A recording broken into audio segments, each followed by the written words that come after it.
નમસ્કાર દોસ્તો, શાંતિશ્રમ ન્યૂઝમાં આપનું સ્વાગત છે।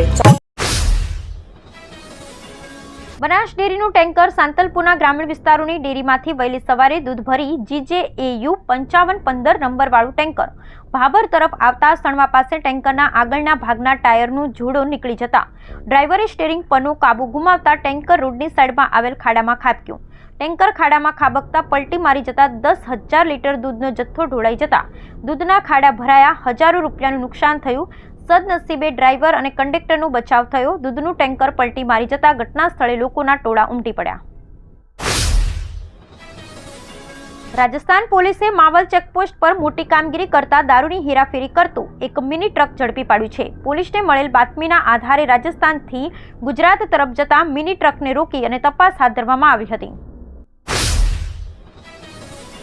થરાદના માંગરોળ નજીક ભારતમાલા હાઈવે પર એક ગંભીર અકસ્માત સર્જાયો હતો, જેમાં સાંચોર તરફથી આવી રહેલ એક ટ્રક અનિયંત્રિત થઈ અને સીધી સર્વિસ રોડ પર જઈ પડી હતી।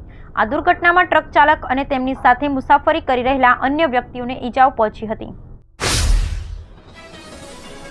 થરાદ તાલુકાના કોચલા ગામમાં આંજણા ચૌધરી સમાજનો જીવન પર્વ ઉત્સવ ગંગાથાળી પ્રસંગે ભવ્ય રીતે યોજાયો। લક્ષ્મણભાઈ રણછોડજી ટાંટિયા પરિવાર દ્વારા આયોજિત આ કાર્યક્રમમાં મોટી સંખ્યામાં સાધુ, સંતો અને સમાજના આગેવાનોની ઉપસ્થિતિ નોંધાઈ હતી। દિયોદર તાલુકાના કોતરવાડા ગામે વાલ્મીકી સમાજનો ત્રીજો સમૂહલગ્ન શ્રી વાલ્મીકી સમાજ સેવા ચેરિટેબલ ટ્રસ્ટ દિયોદર દ્વારા દિયોદર તાલુકાના કોતરવાડા ફૂલપુરા નીશડીના સૌજન્યથી 16 ફેબ્રુઆરીના રોજ યોજાયેલ, જેમાં 11 નવદંપતીઓએ પ્રભુતામાં પગલાં માંડ્યા હતા। આ પ્રસંગે વિવિધ ભેટ સોગાતો આપેલ દાતાઓનું આયોજકો દ્વારા સાલ ઓઢાડી સન્માન કરવામાં આવ્યું હતું। આ પ્રસંગે સાંસદ જ્ઞાનીબેન ઠાકોર, દિયોદર ધારાસભ્ય કેશાજી ચૌહાણ આદિ મહાનુભાવો ઉપસ્થિત રહી નવદંપતીઓને આશીર્વાદ આપ્યા હતા।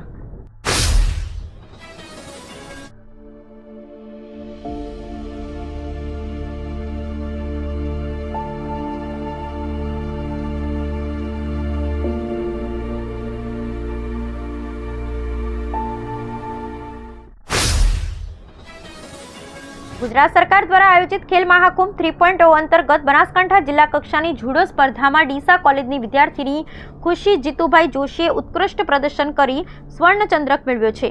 આદર્શ વિદ્યાલય ખાતે યોજાયેલી આ સ્પર્ધામાં ખુશી જોશીએ પોતાની રમત કૌશલ્યનો ઉત્તમ પરિચય આપ્યો હતો। તેણીની આ સફળતાએ સમગ્ર બનાસકાંઠા જિલ્લામાં કોલેજનું નામ રોશન કર્યું છે। વિશેષ ઉપલબ્ધિ એ છે કે તેણીની પ્રતિભાને ઓળખી રાજ્ય કક્ષાની સ્પર્ધા માટે પણ પસંદગી કરવામાં આવી છે। ડીસા જૂના ડીસા રોડ પર આવેલ રેલવે ફાટક પર 4 લેન બ્રિજ બનાવવાની મંજૂરી મળતા ડીસા અને જૂના ડીસા પાટણ રોડ પર અવરજવર કરતા રાહદારી, વાહન ચાલકો અને સ્થાનિકોમાં આનંદ છવાયો છે। રૂપિયા 104 કરોડના ખર્ચે બનશે 4 લેન બ્રિજ બનાવવામાં આવશે। ડીસા દક્ષિણ પોલીસે શુક્રવારની રાત્રે પોલીસ સ્ટેશન વિસ્તારમાં પેટ્રોલિંગમાં હતી ત્યારે વેલુનગરમાં સપના પાર્લર આગળ ઝઘડો થયો હોવાની માહિતી મળી હતી, જેથી પોલીસ પહોંચી ત્યારે પોલીસને જોઈ પાર્લર માલિક સહિત ટોળું વિખરાઈ ગયું હતું। પોલીસે પાર્લરમાં તપાસ કરતા પાર્લરમાંથી કાળા પ્લાસ્ટિકની થેલીઓમાં વિદેશી દારૂની 87 બોટલો મળી આવી હતી।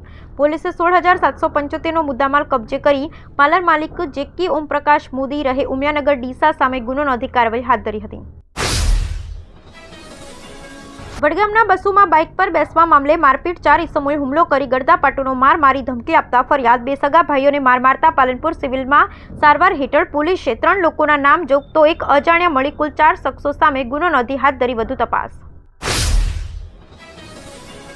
સુઈગામ BSF કેમ્પ ખાતે યોજાતા 3 દિવસીય બુટ કેમ્પનું સમાપન થયું। મંગલચંદ ચૌધરી સરકારી કોલેજના 20 વિદ્યાર્થીઓને BSFની તાલીમ મેળવી અને 14/2/2025ના રોજ ફ્રન્ટિયર હેડક્વાર્ટર ગુજરાત અને પ્રાદેશિક મુખ્યાલય ગાંધીનગરના માર્ગદર્શન હેઠળ BSF કેમ્પસ સુઈગામ ખાતે વાઇબ્રન્ટ વિલેજ પ્રોગ્રામ અંતર્ગત સીમા સુરક્ષા દળ દાંતીવાડા દ્વારા 3 દિવસીય 10મા એડવેન્ચર બુટ કેમ્પનું શુભ ઉદ્ઘાટન કરવામાં આવ્યું।